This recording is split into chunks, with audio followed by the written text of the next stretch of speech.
एक ऐसी नदी जिसमें अगर कोई इंसान गिर जाए तो तुरंत उबल जाए, या फिर एक ऐसी नदी जो अचानक गायब हो जाती है। एक ऐसी नदी जिससे सदियों से लोग डरते आ रहे हैं, जिसके राज आज तक साइंस भी नहीं बता पाया है। इन मिस्टीरियस रहस्यमय नदियों की कहानी सिर्फ विदेशों तक सीमित नहीं है। इंडिया की काफ़ी सारी ऐसी नदियाँ हैं जिनके रहस्य इतने ज़्यादा गहरे हैं कि जिन्हें देखने के बाद आप शायद पानी से डरने लगेंगे। So today we are entering the world of earth most mysterious rivers. कुछ नदियाँ ऐसी हैं जो रहस्यमयी तरीके से गायब हो जाती हैं, और कुछ ऐसी जिनके कलर को देखकर आप कहेंगे ऐसा तो हो ही नहीं सकता। कुछ नदियों के पीछे ऐसी रहस्यमयी डरावनी कहानियाँ छुपी हैं जिन्हें सुनकर आप दंग रह जाएंगे। और कुछ नदियाँ इंसानों को आगाह कर रही हैं आने वाले कल को लेकर। इस वीडियो को ख़त्म होने तक शायद आप नदी पानी को किसी अलग ही नज़रिए से देखने लगेंगे। तो शुरुआत करते हैं एक ऐसी नदी से जहाँ पर पानी शायद मौत बन जाता है, the boiling river of Amazon. Imagine करो आप जंगल में चलते हुए जा रहे हो, चिड़ियों की चहकने की आवाज़ें आ रही हैं, एंड सडनली तुम एक नदी देखते हो जो बह रही है, लेकिन उसका पानी उबल रहा है। वह इतनी तेज़ है, वह धुआंधार हो रखी है, उसके ऊपर से धुआं निकल रहा है। अमेजॉन जंगल के अंदर एक ऐसी मिस्टीरियस रिवर एग्जिस्ट करती है जिसे लोग बॉइलिंग रिवर के नाम से जानते हैं। कुछ जगह पर इसका पानी इतना ज़्यादा गर्म है कि अगर कोई भी जानवर इसके अंदर गिर जाता है तो वह तुरंत मारा जाएगा। और सबसे अलग बात यह है कि उसके आसपास कोई ज्वालामुखी नहीं है, उसकी ज़मीन भी गर्म नहीं है। फिर आखिर ऐसा क्यों होता है? साइंटिस्टों के अकॉर्डिंग अंडरग्राउंड जियोथर्मल हीट इसका कारण हो सकती है, लेकिन लोकल ट्राइब्स का मानना कुछ और है। उनके हिसाब से ये एक स्पिरिचुअल प्लेस है, वह इसे अपने धर्म से जोड़ते हैं। साइंस और मिस्ट्री यहाँ दोनों शायद एक दूसरे के सामने खड़े होते हैं। लेकिन अगर आपको लगा ये स्ट्रेंज है तो नहीं, क्योंकि अगली नदी शायद रियलिटी को ही चैलेंज करती है, द डिसअपेयरिंग रिवर। इमेजिन करो एक नदी बह रही है, एकदम नॉर्मल लग रहा है, बिल्कुल मस्त फ्लो में अपने चल दी जा रही है वो, लेकिन फिर अचानक रिवर गायब। हाँ, लिटरली डिसअपेयर। दुनिया में कुछ रिवर्स ऐसी हैं जो शायद ज़मीन के अंदर अब्जॉर्ब हो जाती हैं, जैसे क्रोएशिया और यूरोप के कुछ underground river system.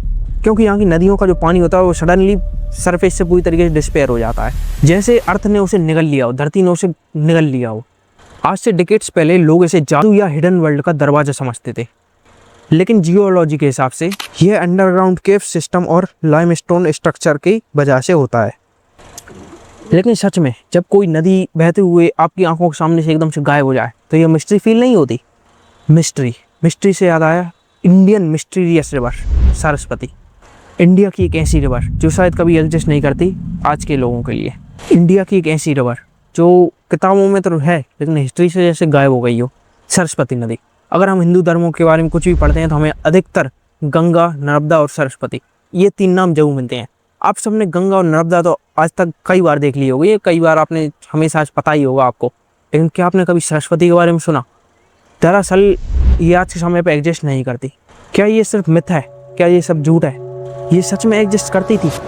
Satellite study और जियोलॉजिकल रिसर्च में कुछ हिडन रिवर्स के पार्ट्स मिले हैं जो सरस्वती नदी की एक एग्जैक्ट लोकेशन दिखाते हैं।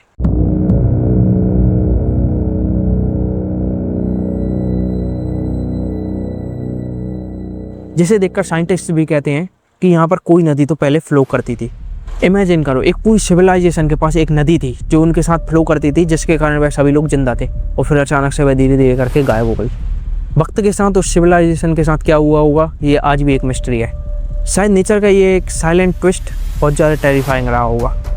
लेकिन अब जो रिवर आने वाली है शायद उसका कलर देखकर आपको लगेगा मैंने एडिटिंग की है, नहीं, ये रियल है, the rainbow colour changing river. Colombia में एक नदी है जिसे लोग रेनबो रिवर के नाम से जानते हैं। कुछ सीजन्स में इसका कलर रेड, येलो, ग्रीन जैसा शेड्स में दिखता रहता है। दूर से देखो तो लगता है जैसे किसी ने फोटोशॉप किया हो, लेकिन रियलिटी में स्पेशल एक्वाटिक प्लांट्स और सनलाइट इफेक्ट इसका बहुत बड़ा कारण है। लेकिन जब एशियंट लोगों ने इसे देखा तो इसे भी शायद अपने धर्म से जोड़ना चाहा, तो समझो कितना मिस्टीरियस रहा होगा उन लोगों के लिए। क्योंकि नेचर कभी कभी साइंस फिक्शन से भी ज़्यादा अनरियल होता है। Boiling river, disappearing river, lost river और कलर चेंजिंग रिवर, ये नदियाँ कहीं ना कहीं हमें एक मैसेज देती दिखाई देती हैं। Water is powerful, beautiful but fragile भी।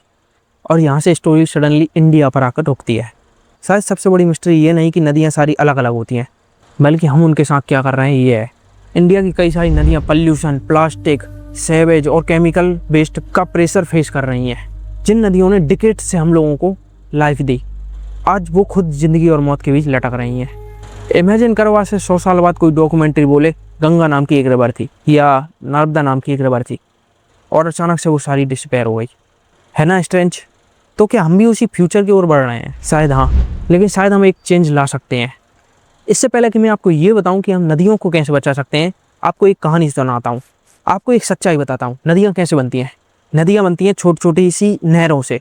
जैसे लाइक आपके घर के आगे से या कहीं से भी, अगर आप पहाड़ी इलाके में रहते हैं तो आप देखेंगे एक छोटा सा झरना या छोटी सी नहर होती है जिससे पानी जाता रहता है। वो सब कहाँ से मिलती है? नदियों से जाकर।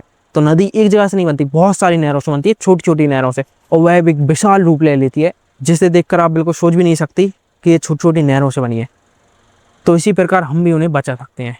जैसे वो छोटी छोटी नहरों से मिलकर एक बड़ी नदी का रूप ले लेती है, उसी प्रकार हम छोटे छोटे से स्टेप लेकर उस नदी को बचा सकते हैं। हमें कोशिश करनी है, हमें प्लास्टिक, पॉलीथीन और ऐसी चीज़ों का कम से कम उपयोग करें जो नदियों की पानी की लाइफ को कम करते हैं। और इससे भी अच्छा ये होगा कि आप लोगों को समझाएं, किसी भी आपके आस पड़ोस में, अपने दोस्तों में ऐसी बातें शेयर करें, ऐसी बातों को समझाएं कि नदी हमारे लिए कितनी ज़रूरी है। पूरे इंडिया में ऐसे कई सारे छोटे छोटे NGO हैं जिन्हें मदद की ज़रूरत है, जो नदियों के क्लीन करने के लिए जाने जाते हैं। उनके पास इतना फंड नहीं होता कि वे बड़े लेवल पर काम कर सकें, लेकिन हम उनका सपोर्ट कर सकते हैं। यदि आप पैसे डोनेट कर सकते हैं या फिर आपके जानने वाले में ऐसा कोई व्यक्ति है जो ऐसी जगहों पर पैसे डोनेट कर सकता है, तो आप उनको ये बात बता सकते हैं कि वह ऑनलाइन जाके ऐसे कई सारे NGOs के बारे में जान सकते हैं। और ऐसे कई सारे छोटे छोटे अवेयरनेस प्रोग्राम्स भी चलते रहते हैं जिनमें हम शामिल हो सकते हैं। दुनिया के सबसे मिस्टीरियस रिवर्स के जो सच हैं हमें एक लेसन देते हैं कि नेचर बहुत ज़्यादा ब्यूटीफुल भी है, डेंजरस भी है, मिस्टीरियस भी है। लेकिन क्वेश्चन ये है कि जो आने वाली जनरेशन होगी वो नदियों को किस प्रकार देखेगी, एक मिस्ट्री के रूप में या एक मेमोरी के रूप में। If this story made you look at rivers differently, then share this journey because some mysteries deserve to survive.